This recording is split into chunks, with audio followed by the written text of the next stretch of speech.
Welcome to The Source, where we combine the headlines with in-depth conversations with the newsmakers themselves.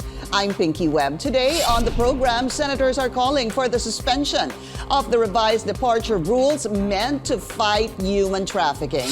Lawmakers want an investigation into the viral road rage incident in Quezon City involving a dismissed police officer. And following the signing into law, when can Filipinos expect more specialty centers in hospitals in the regions?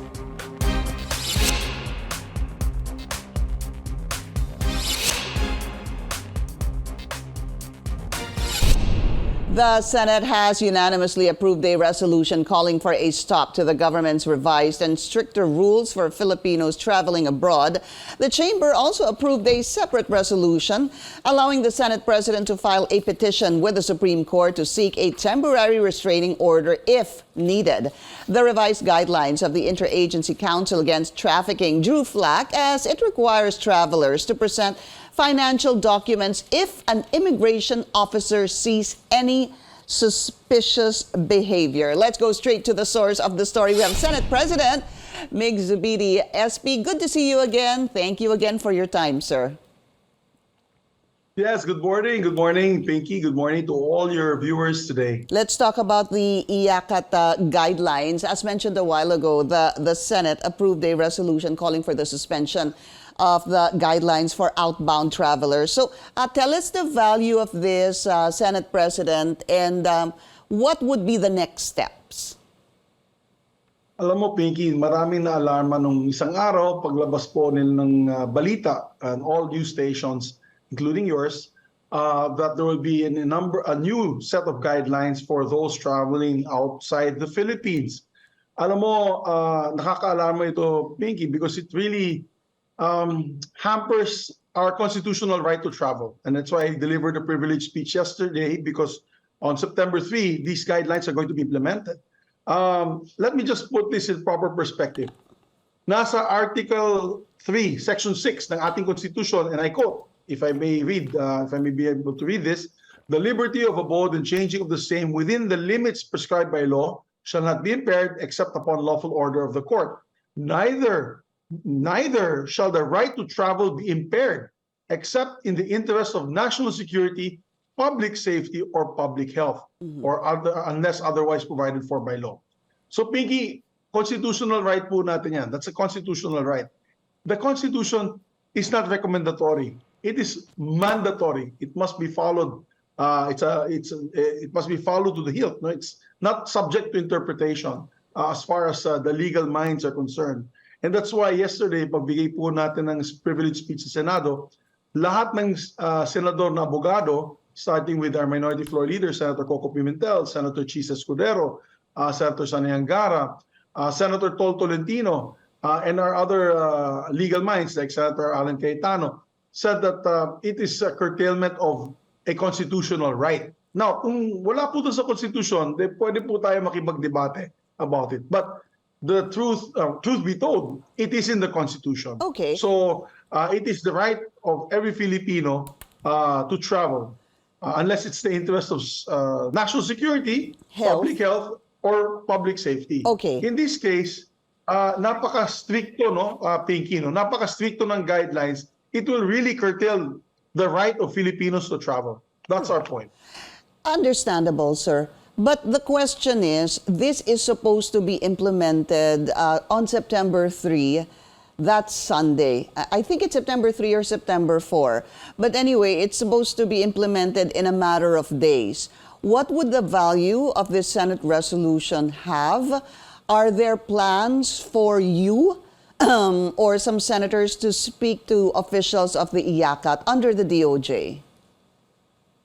Yes, well, we're going to submit to them formally, whether today or tomorrow, the resolution that we passed. It was an unnumbered resolution that we passed yesterday, motu proprio, because of the urgency of the matter. And it's appealing, no, to the IACAT na to suspend muna itong kanilang guidelines, implementation of the guidelines, until we can study this further. When I say study this further, we're going to ask them to go to the Senate and explain to the senators and to the Filipino people. Bakit kailangan itong gawin?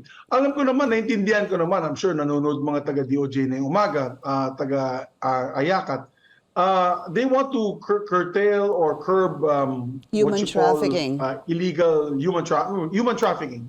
And tama naman yan. But there are ways to do it without undue and unnecessary requirements that are really burdensome to our people, na napakahirap kunin itong mga requirements sa Piggy. If I told you the requirements, it's like, it's this thick. It's several pages thick of requirements.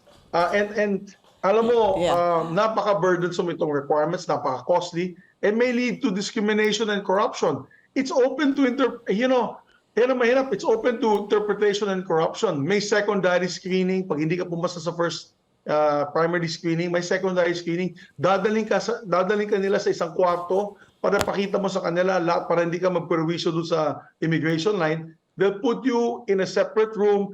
They will ask for separate documents. And these are a lot of documents. They're asking for, imagine, sa ka nakakita, babiyahe ka, magdadala ka ng graduation picture, magdadala ka ng yearbook, magdadala ka ng affidavit of this, it's a affidavit of it's support. an affidavit that is duly authenticated by the Philippine Embassy and Consulate na pupuntahan mo.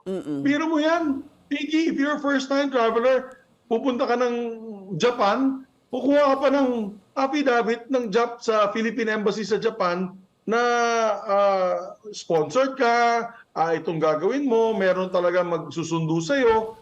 Kalokohan yan, Pinky. Okay. I think North Korea lang yata, no? It will become just us and North Korea of this type of guidelines. Alam mo yung North Korea, ayaw nilang paalisin. Kung nanood kayo ng crash landing on you, hindi nila pinapalis yung mga citizens nila SP. sa North Korea. So, kalokohan yan. And so, you to have be to bring your fair, original birth certificate? yeah, to be How fair, can you bring your original birth? I mean, hindi, my birth certificate is 54 years old, for crying out loud. No. Why would I bring a original birth certificate? Kalokohan talaga, Pinky.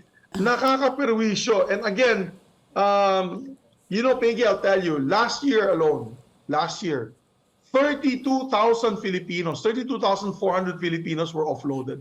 Offloaded, hindi pinayagan sumakay sa kanilang mga aeroplano at mga biyahe. And only 1.4% of the total number offloaded were actual cases of human trafficking. 1.4% out of 32,000. Ngayon, ang tanong ko, Pinky, sino magbabayad na kanilang ticket? Na obviously, pag binayaran mo, lalo na pag ginamit mo itong mga budget carriers, walang refund yun. Pangalawa, sino, Pinky, ang magbabayad na kanilang hotel? Na alam naman natin, pag pumunta ka sa airport, hihingin nila yung hotel details mo. Ibig sabihin, binayaran mo na yan. Di ba? Advance payment yan. Okay. Sino babayad sa kanila dyan? Kaya nga sabi nga ni Senator Escudero kahapon, he had a very novel idea na under the budget deliberations and budget General Appropriations Act that we will pass, we will put a provision na pag in-offload ka, refundable yan under the Bureau of Immigration's budget, because apparently meron palang fee silang kinokolekta, meron po silang pera na natatanggap at income natatanggap tuwing may magbabiyahe, tuwing may mga iba't ibang I think income generation itong Bureau of Immigration, doon daw kukunin sa budget nila. So that they'll be very careful in offloading you kasi mababawasan yung budget nila. But, That's a but very sir, good idea. let me also say this, no? If that is so, if Senator Cheese is saying that hindi lang po dapat yung ticket kung mapatunayan na nagkamali po sila. Dahil yung perwisyo nung tao po doon sa hotel, doon sa pag-file niya ng leave, etc., all that is affected. But again, I'm with you in the quest to fight human trafficking. But as you mentioned, sir, as you said, there should be other ways. However, in parts of the requirements, I don't think really indicated that you need to bring your yearbook. Wala. Pero meron po yung sinabi niyong affidavit of support, kung kayo po ay sponsored, etc. And the birth certificate should be yung pong galing sa Philippine Statistics But they've asked that Authority. before, Pinky, yes. They've asked that request for yearbook pictures. Opo. I know. Kaya siguro nabalikan niyo po yun. Pasahero kasi Yeah. they have to call their homes. in the provinces na halongkatin yung kanilang mga dokumento. Yeah, that was an picturean, issue. padala sa Viber. So And again, that SB, ang leaves, tanong po siguro kasi interpret- ngayon, kailangan na po Yeah. kasi ito i-implement in a matter of days. So siguro yung mga pasahero na nakikinig sa atin ngayon, ang tanong ho, ano kaya mangyayari? When will we find out if the IACAT will suspend this for the meantime pending this Opo. resolution or appeal by the senators? Well, I hope they come up with an order soon. We're appealing to the president. We're sending the document also to the president's office. We're sending the resolution. And in the meeting with the private sector interest groups, advisory council, Pinky, nagsalita nga si Presidente na wag naman natin gawin yan na gano'n ka-stricto. Na ang balita dun sa advisory council, they will meet once again with the DOJ who heads the IACAT to discuss why the guidelines are so strict. Alam mo, Pinky, no, katulad ng binanggit mo, ikaw, you and I, no, tayo po ay sang-ayon na pigilin itong human trafficking syndicates na ito. There are many ways of doing it. We can go after the illegal recruiters, number one. Number two, obviously, if you have fake documents, pagdating doon sa airport, mahuhuli ka. Diyan, pwede na natin mahuli. Ito yung 1.4% out of the 32,000 Filipinos that were offloaded. And of course, alam mo kung pupunta ka, for example, Japan, Pinky, and other countries that need visa, that have visa requirements, nagka-screening na yan eh. You were already screened by the embassy. Napakaigpit ng embassy kaya pag humingi ng document for their visas. So, pag may, rule of thumb, pag may visa na po kayo in a visa-required country, huwag na natin pahirapan yun. Tuloy na po ang biyahe. For example, may visa ka papunta ng Amerika. Aba, bakit mo pang hinga na sobrang daming requirements, no? Ganito kakapal na requirements sa ating mga pasahero. Okay. Again, as I said, no, the issues are it is burdensome, costly, and may lead to discrimination and corruption. Kasi nangyayari dito, Pinky, it is, di ba in some countries there's what you call racial profiling. Yeah. Ito hindi racial profiling, it is economic profiling. Titignan ba nila, nakachinelas ka ba? Hindi ka magaling mag-English. Sabi mo, hindi na masyado magaling mag-English. Barok mag-English. Aba, kagad-agad for secondary screening na yan. Kasi sasabihin nila, baka hindi to, walang kapasidad dito gumastos. I just want to put on record, Pinky, no, kung lalong mapaganda natin ang ating ekonomiya, lalo na ang gusto ng ating Pangulo na by 2028, magiging middle-income family na po tayo. Middle-income country, rather, middle-income countries, and our families will be more middle-income rather than below the, or right by the poverty level. Mas malaki po ang tinatawag natin spending power. Mas may naipon po ang ating mga kababayan para makabiyahe. Kung gusto po nila magbiyahe, first time nila pumunta ng Hong Kong, gusto po nila pumunta ng Singapore, ba't natin po sila ipigilan? Hindi naman lahat ng gustong bumiyahe gusto mag-TNT doon.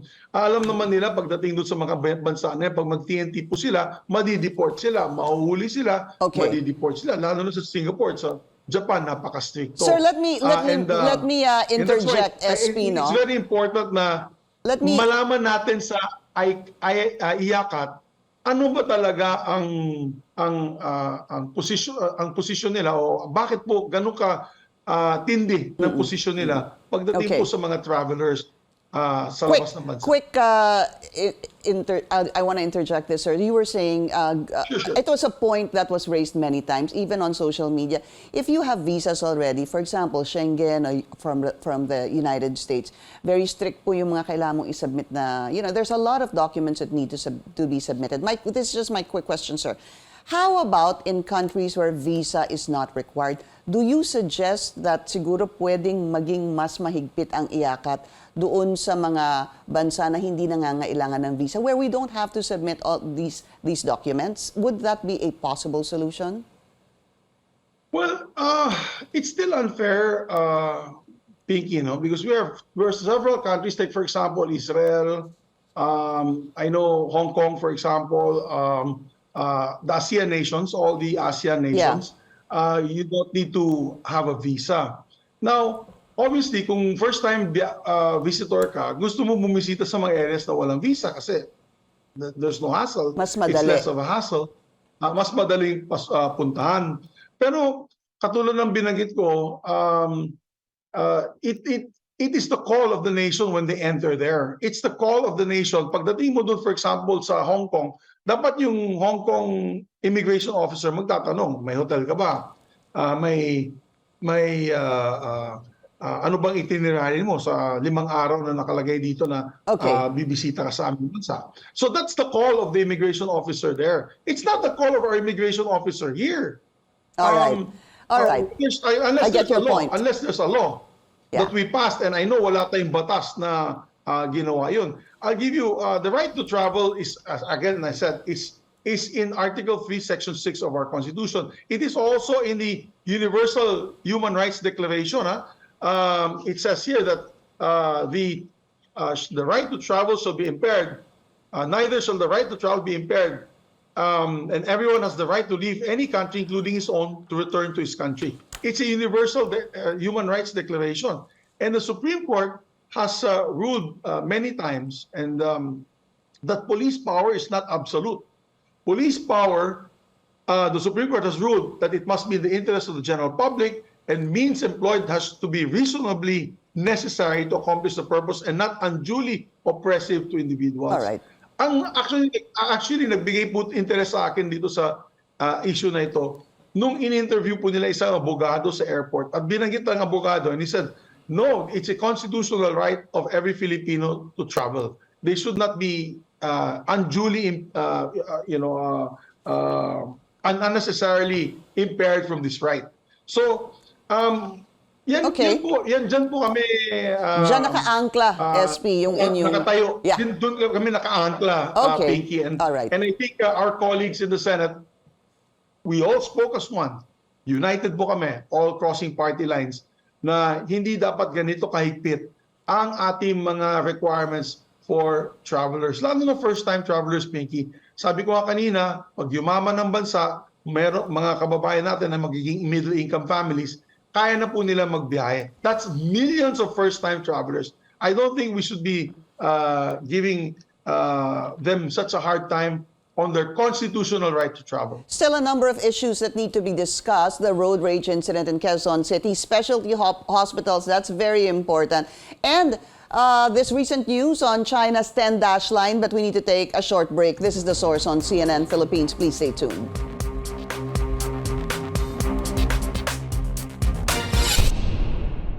You're watching The Source on CNN Philippines. I'm Pinky Webb. Our source today, Senate President Migz Zubiri. SP, we want to discuss with you that road rage incident in Quezon City. I know you filed a resolution together with Senator Pia Cayetano, resolution number 763 to look into this. When is the hearing going to happen, and who do you plan to call as resource persons? Alam mo, again, Pinky, when we saw this in the news the other day, nagulat po tayo lahat, nabulaga tayo lahat sa ginawa nitong tao ito, si Mr. Gonzales. We were all shocked with that incident, and it just opens our eyes na kailangan natin gumawa ng mga hakbang para hindi maulit ito sa mga cyclists, sa mga motorcycle rider, motorcyclists, as well as the general riding public. I can see many violations here. Number one, yung abuse of authority. Number two, yung grave threats. Number three, pagtutok ng baril na, even if you're a licensed firearm holder. I'm a shooter, Pinky. I show it even in my Facebook page. I do a lot of drills. I do the range and everything. But we're proud to be responsible shooters. Hindi po namin bit-bit ang baril namin na kung magkaroon ng problema, ilabas ka agad at hampasin yung tao, dala-dalang baril. Those are violations under the law, which is the guide that we use for licensed firearms. And we have a law for that. And number one of them is never to remove your firearm unless there is a grave threat on your person, and when absolutely necessary. And even with that, talagang kitang-kita dito sa videong ito, talagang hinaras niya yung kawawang cyclista at pinagsisigawan, pinag-iinsulto, pinagbabatukan. Hindi po dapat tama yan. Okay. Kaya ayaw po natin mangyari. And the other day, nakita po natin na nung kagabi, may bagong balita, syempre nakaka-alarma. isa na naman policeman off duty, and he accosted another motorcycle rider na may baril din. So, and of course, on face value, when you see the video, nakakaalama kasi kung policeman siya, ba't wala siyang uniform? He's in civilian clothes. Diba? Naka-white t-shirt lang, may dalang baril. So, obviously, it causes alarm to the civilian population. Kaya, sabi ko, pakinggan natin ang iba't ibang ahensya. For example, the PNP. Ano bang pwede natin isampa na kaso sa mga road rage violators na ito? Aside from the loss of their license, can we also make sure that the firearms law is imposed on them, meaning all their firearms must be confiscated. The right to carry firearms outside the homes should be canceled permanently. Magandang incentive yan, tanggalin yan lahat. Pangalawa, yung LTO, hindi lamang show cause order yan. Dapat yan i-cancel ang lisensya. In the United States, I know the DMV, pag nagkamali po kayo dyan, you have violations of, for example, you're overspeeding and all. They cancel your license. They're very strict. It is canceled. You can no longer drive. So, I know, importante dito na sampahan dapat ng kaso ng cyclist itong Mr. Gonzales na ito. Pero siyempre natatakot siya sa buhay niya. He's scared for his life.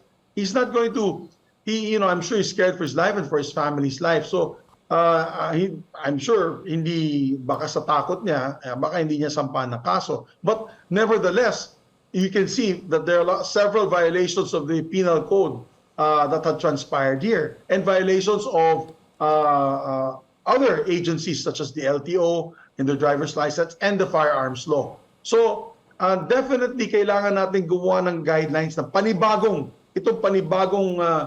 guidelines. Kung itong mangyayari, automatic cancellation of licenses to possess and to carry outside the homes. Pangalawa, yung driver's license kaagad-agad isuspend and if need be, revoke, permanently revoke. Hindi na siya pwede mag-drive, sumakay na lang siya ng bus at taxi siguro para wala ng road rage dahil nakikita natin mentally incapable siya to be driving and keeping the streets safe. Me and Senator Pia Cayetano, together with Senator Raffy Tulfo, we passed a resolution para magkaroon tayo ng talagang napakahigpit na and automatic na mga parusa na penalties para sa mga ganitong klaseng road rage. Ayaw natin mangyari na araw-araw may nababaril, may nabubugbog dahil nga dito sa mga traffic altercations na to. So, that's one of the reasons na ginawa po natin. Again, we need to take another short break. We will be right back.